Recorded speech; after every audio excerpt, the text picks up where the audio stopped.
గురు పౌర్ణమి రోజున వేదవ్యాసుడు పుట్టాడని మీలో ఎంత మందికి తెలుసు. చాలా మంది గురు పౌర్ణమి రోజున సాయిబాబా గుడికి వెళ్లి పూజలు చేస్తారు. కానీ అసలు గురు పౌర్ణమి చరిత్ర ఏంటి, ఎందుకు జరుపుకోవాలి, ఇప్పుడు ఈ వీడియోలో తెలుసుకుందాం.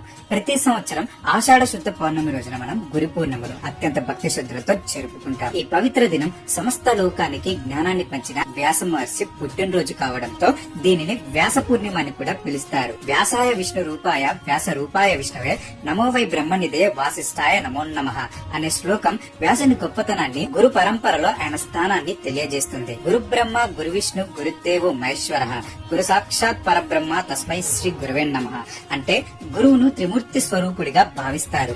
బ్రహ్మల మనలో జ్ఞానాన్ని పుట్టించి, విష్ణువుల ఆ జ్ఞానాన్ని రక్షించి, శివుళ్ళ అజ్ఞానాన్ని తొలగించి, మానవతా విలువలు మరియు సద్గుణ సంపన్నతను ఎలా పొందాలో నేర్పేవాడే గురువు. లోకంలో ఎలా జీవించాలో తెలియజేసే మార్గదర్శకుడు గురువు. ఇక్కడ గురువులో గు అంటే అంధకారం, రు అంటే దానిని పారద్రోలేవాడు. అంటే అజ్ఞానం అనే చీకటిని పారద్రోలి జ్ఞాన జ్యోతిని వెలిగించేవాడే గురువు.